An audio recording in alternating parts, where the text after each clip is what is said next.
Hello everyone, welcome back to MATLAB programming class. Today we're going to continue our journey in MATLAB programming with another important concept, which is not only important in MATLAB programming, but also in any other sort of programming language. It's so fundamental and useful that you will find that either directly or indirectly in other languages as well. And the topic is using loops. The structure of the for loop is very simple. The first line, let me bring up our sample files. This is the one that we used already. So the structure of the for loop is very simple. The first line identifies the loop and defines the index. So I can put it like that.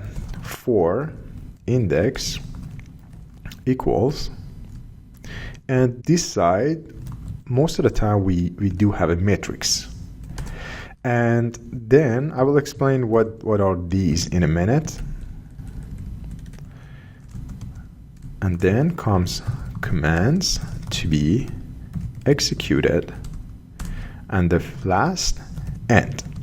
This is the structure of a very simple for loop. What it does is, in the first line, we do have an index. And what is index? Is a variable that we use to count the number of the ways or the number of times we perform the commands in the second line.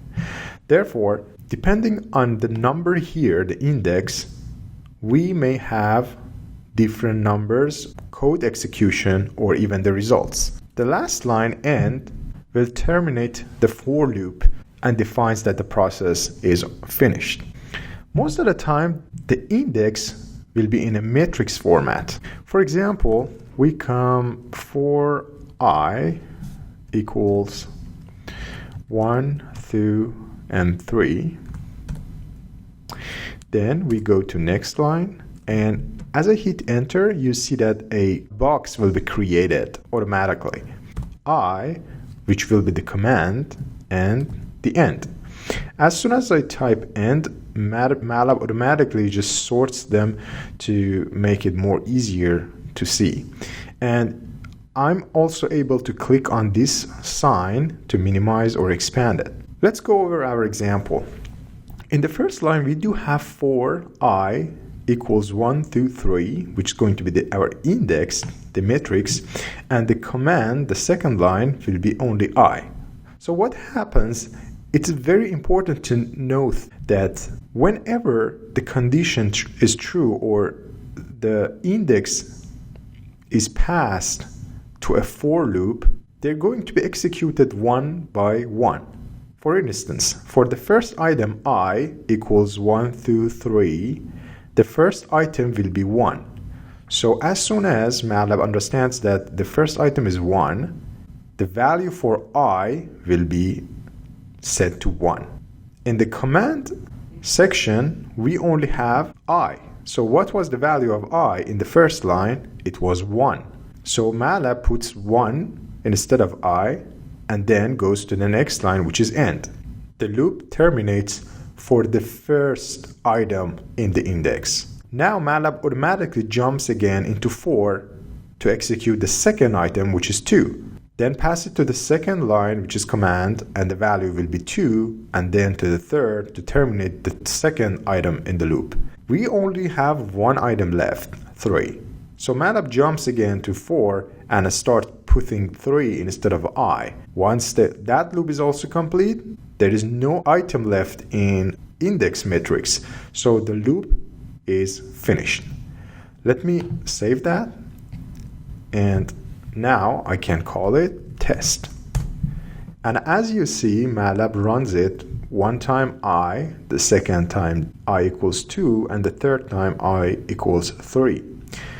It's very important to note that each time MATLAB executes it, it will also show the result.